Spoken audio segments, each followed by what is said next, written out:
DNS services. Hi guys, so in this lesson we're going to learn about DNS services, so I want to get right to it. So DNS, as you may know, maybe you don't know, it's an abbreviation of Domain Name System. Yeah, that's all. So it's basically a phone book of the whole internet. Yeah, it'll convert easy to remember names like youtube.com into IP addresses, for instance, 208.65.153.238. Okay, so DNS is a system used to convert host names up to 256 characters into that previously mentioned IP address. So the host name, it's also known as the fully qualified name. It indicates both the computer's name and the internet domain that the computer is in. So DNS will resolve the IP address of a given machine name, and it allows machines to communicate with other host names on the internet. So then, what's the purpose of DNS? Well, I'm glad you asked, because the purpose of DNS is extremely simple. It'll provide two-sided conversion between easily understandable and usable machine and domain names and machine IP addresses. So since it's not practical to use and remember IP addresses in daily life, who even remembers what phone numbers are anymore? The domain name system is used. So the main purpose is to respond to inquiries about the domain name or IP number that's coming over the network. And for this purpose, the Berkeley Internet Name Domain, or BIND, this is the software that gets widely used. So when you want to access a site, DNS determines which site is where, which IP belongs to which computer, and then you can access the desired location. Yeah? So how does DNS work? Well, the DNS system consists of name servers and resolvers. So computers are organized as name servers. These hold IP addresses as information, and they correspond to host names. The resolvers are DNS clients. So DNS clients contain the addresses of the DNS server or servers. So when a DNS client wants to find the IP address for a computer's name, it refers to the name server. The name server, that is, the DNS server, sends the IP address corresponding to this name right to the client and hooks it up if there is such a name in its database. Now, records must be manually entered into the DNS database. So firstly, I want to tell you that internet addresses are actually separated by country. So expressions such as TR and DE and UK at the end of addresses that you're typically familiar with will indicate the country where the address is located. For example, TR denotes Turkey, DE Germany, UK England, right? Now, a country prefix is not actually used for USA addresses because, well, the country that created DNS and similar applications actually is the USA. So I guess that makes that exempt. Okay, never mind. So after internet addresses are divided into countries, they are further divided into subsections. These are known as COM and EDU or EDU and GOV, right? And org. You can often hear .org or .org. So these expressions correspond to top-level domains in DNS. So the top-level domains are COM, indicates commercial establishments. EDU indicates educational institutions. Org indicates non-commercial, non-governmental institutions. Net indicates networks that act as an internet backbone. Gov indicates governmental institutions. Mile indicates military establishments. Num indicates places where you can find phone numbers. Barley indicates places where reverse DNS queries can be made.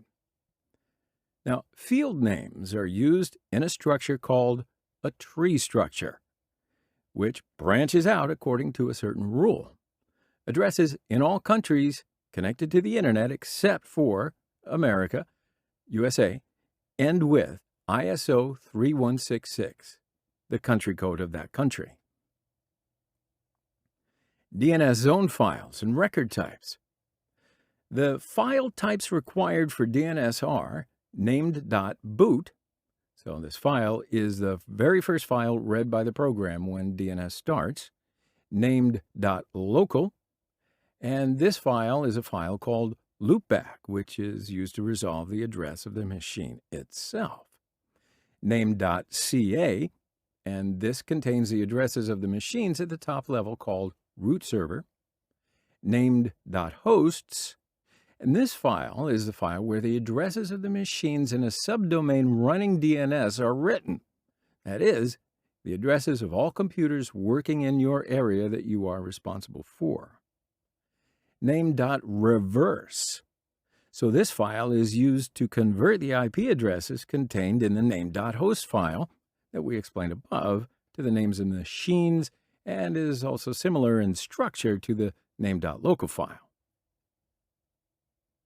Keywords used in DNS files include directory. So this is just a directory where the specified files will be found is given and kept and saved. Cache indicates the cache file. Primary. This is the name of the main server, primary name server. Okay. The basic information of the domain is located in here, and the program starts to search first from this server. Forwarders. If the machine is not found on the main server, well, it'll start searching on the server specified here. Serial. So here's a serial number, and this number is incremented after each change is made to the file. Refresh. So here it's specified how long it takes for the adjusted files to refresh themselves. Retry. Now here it's specified for how long a search will be tried again, or how many times. Expire. How much time is going to elapse before the search will be terminated? TTL, also known as time to live, specifies that the cache can be kept for a specific period of time. Name specifies the machine name. Data specifies the IP number. How about a little history? So there is absolutely no such thing as DNS until 1984. Until that year, name IP resolution was done with a text file called hosts. So the names and IP addresses of computers on the internet were manually recorded in this file. Could you imagine? Each computer on the internet had a copy of this file. When a computer wanted to reach another computer, it would examine this file. If the file contained a record of that computer, it would then get its IP address and, hey, say hello, and then commence communication. Now, in order for this system to work well, the contents of the hosts file had to always be up to date. In order to achieve all that, copies were made periodically by connecting to Stanford University, real close to Silicon Valley in the USA, where the original file was kept. But as you can imagine, as the number of computers on the internet increased, both the size of this file began to reach extraordinary dimensions, and the connection of computers on the internet to be able to copy the file began to lock the computers up in Stanford. So another downside to using a single host file was all that. Since computers are on the same level, it was necessary to ensure that a computer name does not have a duplicate on that whole global internet web thing. So because of these problems and others, internet authorities produced DNS in 1984. So DNS both put the computer database into a distributed structure and provided a hierarchical structure between computers. So the distributed database in DNS was provided as follows. Computers were classified according to the institutions to which they belonged. For example, a DNS server machine responsible for Turkey kept the list of computers in Turkey, that .tr domain I mentioned earlier. Therefore, it wasn't necessary to keep all the information of all the computers in the entire internet in one place. So there is common DNS server software. It's So we talked about before the most widely used DNS server software is Bind. Then there's Microsoft DNS Service. There's Power DNS as well as software with different platforms and different qualities. But considering the amount of data that they process, they consume very little resources. So in that way, even on a primitive server with very old and low CPU power, tens of thousands of DNS zones can broadcast. DNS, domain name resolution. So the process where DNS protocol is used the most is domain name resolution. DNS is mostly used to find the IP addresses of a domain whose domain name is known, including the processes that we're going to talk about later on in the videos. So how is that process performed? Well, I'll tell you what, let's examine it through this diagram. Domain name resolution processes go through the following stages. Are you ready? So the user sends a request to the domain name from the client computer. So if the client has sent a request to the domain name before, this domain name and its IP address are registered in the DNS cache on the client computer. So this DNS cache is checked first for IP resolution.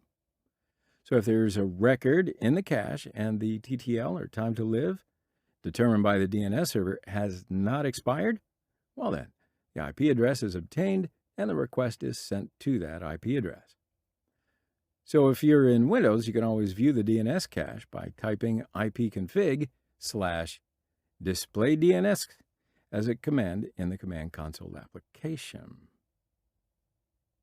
Now, if the IP address of the domain name is not found in the cache, or if the IP address is found but the TTL has expired, well, then the client looks at the host file located on the C drive in Windows System 32 drivers etc.